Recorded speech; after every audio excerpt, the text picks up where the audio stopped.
Well, good morning, everyone. Happy Wednesday. It is a beautiful Wednesday in August. I hope everyone is having a fabulous AM. It's been great here. I'm in Rochester, Minnesota, where it is a gorgeous, gorgeous day. I don't say that for a lot of the year, but in the summer here, it is absolutely fabulous. So I want to thank you for joining me. This month has been funny. So every month I take a look, and I actually do this for the entire year. Each month we have these, and you know this, like National Blank Awareness Month. And there's a ton of them. I mean, there's even special days like National Cupcake Day. Last week we had National Friendship Day, or it might have been World Friendship Day. But it's always interesting. Sometimes I kind of think that, you know, whoever puts these things together, these lists together, are kind of, I don't know, they're kind of, what's the word, trying too hard. But anyway, sometimes it works, sometimes it doesn't. And this month, for August, there were two that popped out at me, and the first one was called Romance Awareness Month. And I thought, Romance Awareness Month? Okay, we'll think about that one later. And the other one was Happiness Happens Month. Excuse me. And I hope you can hear me because I think I forgot to put my headset in. So, Romance Awareness Month, Happiness Happens Month. And I kind of started to think, I'm like, well, on the one hand, they totally don't go together. But on the other hand, they really do. And so I started to think about romance in itself. So the question that I came out with was, can romance make happiness happen? So for those of you who don't know me, I'm Denise Stegall. I am the co-founder and CEO of Living Healthy List at livinghealthylist.com, where our goal is to give you honest and reliable information on health, wellness, personal development, and adding some fun in your life that you can actually use. So yesterday, every second Tuesday of the month, we do something called the Wonder Series, where we ask questions that you really are looking for answers to. It's a great place where we have an open discussion. We always have an expert in a particular area, that relates to the question. And of course, the question was, can romance make happiness happen? And I would definitely suggest take a look at www.livinghealthylist.com and go to our blog, and you'll find a replay of the conversation yesterday. It was a great conversation. I knew it would be. Lori Bryant-Woolridge was our expert speaker yesterday, and so we had a lot of questions to ask Lori. And I think you'll really enjoy the Q&A, but really the content of the material. And I'm just really going to touch base or touch on certain points that we talked about yesterday. So what exactly is romance? You know, we think, actually I took a look, hold on, let me see if I still have it here on Siri. Nope, he went away. Siri basically said that it's a feeling of excitement and a feeling of mystery associated with love. And love is the essence of who we are as people, as human race, is love. We can get into that in another conversation. But I started to think about it. When I think of romance, and I'm sure like most of you, you're not thinking of necessarily of the excitement and the mystery. Yes, that's a big part of it. You know, but we're thinking the flowers and the candlelit dinners, you know, and the champagne and the bubbles, and those kinds of things, like those romantic gestures, as opposed to, you know, kind of all of it together. And so I was kind of thinking, well, okay, so yeah, I get that. The gestures, I think the way we see things, you know, with the gestures, when somebody is in love with us, when we have romance, they give us these things, and that in our minds makes us feel like we are worthy of this love. But aren't we worthy anyway? I would say yes. So those gestures are really important, but what if when somebody gives them to you, and when you give them to somebody, but what about, you know, when you think about a relationship, there are two people in a relationship, you and the other person.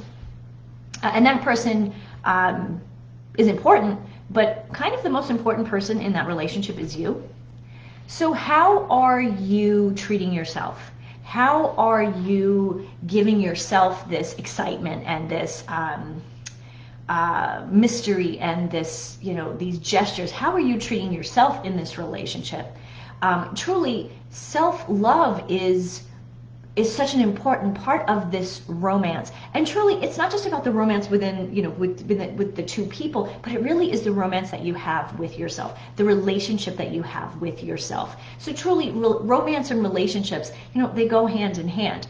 And if you don't have a good relationship with yourself, if you don't treat yourself well, it's really hard to be in a good relationship, because then it's always one-sided. Are you the person who always gives and doesn't get back? But you give because you love to give, but you don't expect to get it back in return. But after a while, that gets kind of hard, because you're the one who's always giving, and you feel empty inside because you're not getting. Well, part of this situation really is that self-love piece that is kind of missing on your part. So you're giving, that's great, but you're not receiving. Maybe the problem is you don't receive well. Maybe you're giving things that people aren't really, that they don't really want. Now, for example, I know with my husband, like certain things like, making dinner and keeping the house clean, it's not a big deal for him. That's not, that's in his opinion, that's not how how he wants me to show love. So if that's all I'm doing is, making all these great dinners and making sure all the house is clean and the laundry's done and all that, and I think I'm giving all of this, but that's really not what he's interested in. Of course I'm going to feel empty. I'm going to feel disappointed. So that's something that is really important to take a look at and to research and kind of find out, in your relationship. Again, so that relationship, that romance starts with you. You are the most important person in this relationship. And I think when we talk about relationships and we talk about romance, we all want a healthy, strong, connected relationship with someone else. But if we're forgetting the most important relationship that we have with ourselves, that relationship can never actually happen.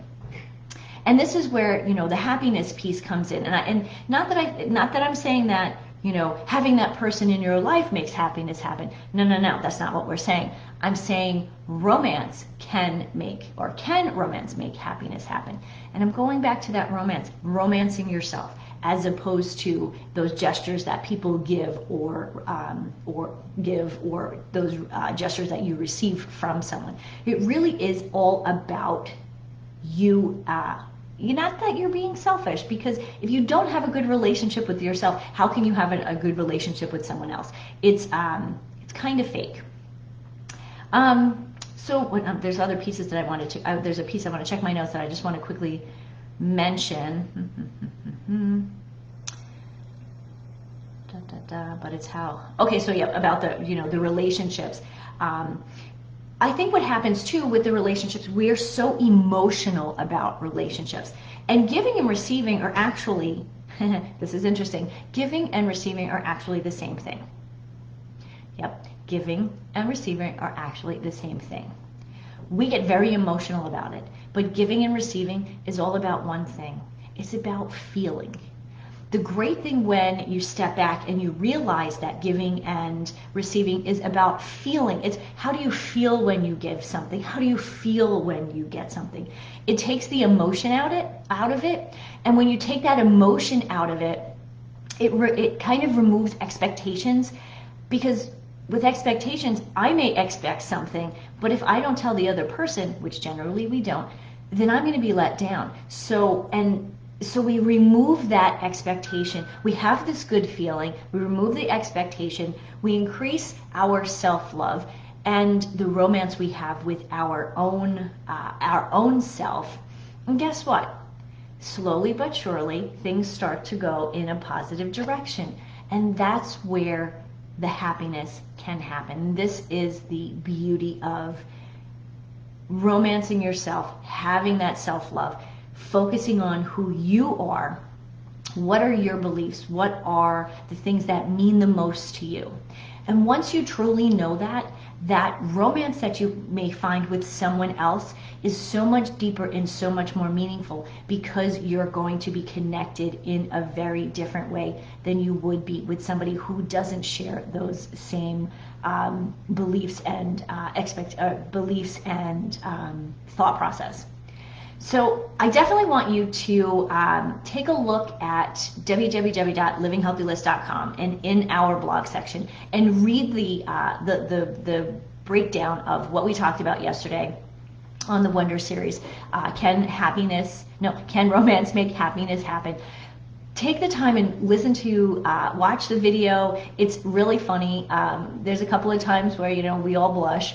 But I think it's really important. We talk so much about health and happiness and how do we make that happen, and we make it so difficult, but actually it's really simple. We just have to come back and make those good decisions. And of course, I'm Denise from Living Healthy List, so my foundation of everything that I generally talk about is eat real food, make good decisions, and be accountable. And so in this respect, talking about romance and can romance make happiness happen, it's making those good decisions. And those good decisions are taking the time to focus on yourself, to write down who you are, what you believe in.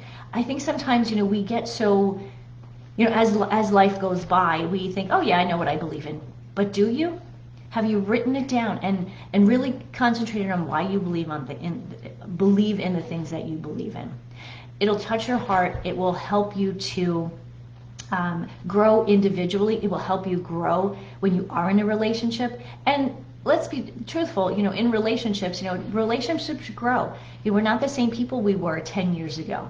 And growing is such a big part of our lives. It's a big part of relationships, and it's also a big part of romancing yourself, and also a romance that you have with your significant other. So I'm going to kind of just end it there. Hey, Lisa Tuccio, thanks for joining me. I'm going to end it there because I really do want to share with you the blog post, because truly the conversation yesterday was really important. Lori Bryant Woolridge she is the expert when it comes to romance. She is our romance specialist and our soul coach. And so definitely check us out. I am here every Wednesday at 10 a.m. Central Standard Time here on, today I think I'm on my personal page, but usually there's I'm on Living Healthy List also. If you haven't liked Living Healthy List, jump over there, Living Healthy List. Like us, join our Facebook group at Healthy Happy Hip with Living Healthy List, and let's be in touch. Life is about living healthy, being happy, and enjoying every single day. Have a great day, everyone. Thanks for joining me. Bye.